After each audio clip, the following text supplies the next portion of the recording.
Carla Golden mandou assim: boa noite. Quando eu vejo os vídeos com acompanhamento dos campeonatos, eu fico boiando quando vocês falam em carbar. Explica aí o que significa, para que serve. Um abraço. É que na verdade é o seguinte, o atleta bem condicionado, chegando na reta final do campeonato, ele faz uma manobra de carboidratos e água, literalmente na última semana. O que consiste basicamente? Manobra de água.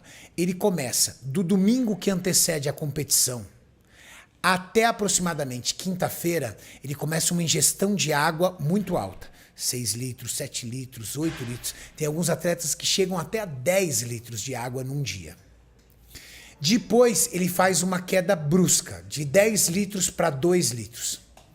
Quando você faz essa queda brusca, você mexe com o ADH, que é o hormônio antidiurético. Você produz um hormônio para segurar a água no seu corpo. Afinal de contas, quase que na nossa totalidade nós somos feitos de água. Então, à medida que você vai ingerindo muita água, você inibe esse hormônio antidiurético, esse hormônio que segura a água no corpo. Então ele é inibido, então você vai expelindo água, expelindo água. Na hora que você faz um corte seco na água, vai de 10 litros para 2, o seu ADH está totalmente inibido. E aí, quando você fica com apenas 2 litros, não dá tempo suficiente do seu corpo liberar esse hormônio e você acaba tirando bastante retenção da onde? Do interstício. A água sai como um todo. Legal? E o que é o CARBAP? O que é dar uma carbada? É fazer a supercompensação de glicogênio no tecido muscular. Domingo, segunda, terça, quarta e às vezes até quinta-feira, o atleta permanece em baixas concentrações de carboidrato. Alguns até zero, mas não é necessário.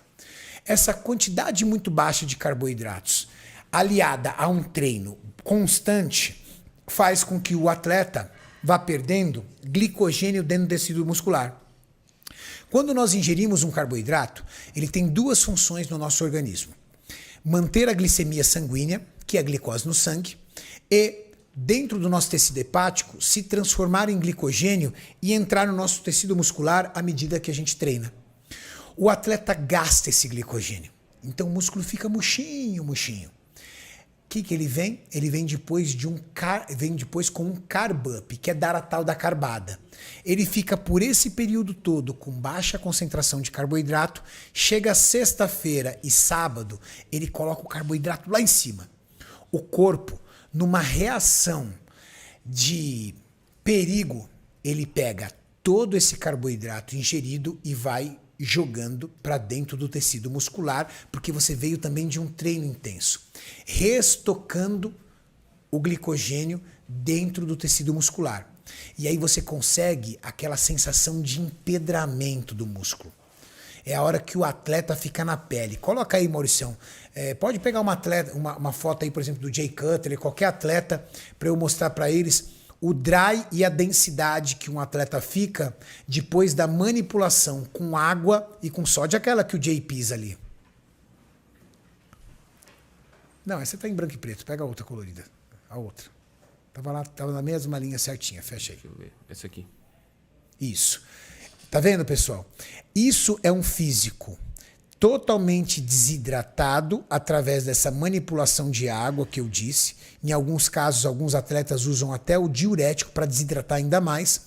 E essa sensação de empedramento, esse músculo rígido, denso, vem dessa depletação de carboidrato e posterior supercompensação que a gente chama de carb up, de carbada. E por que a gente sempre discute isso no nosso podcast? Porque se o atleta errar nessa estratégia, se ele cortar demais a água, ou se ele ingerir de menos ou ingerir de mais carboidrato, ele pode não acertar essa proporção.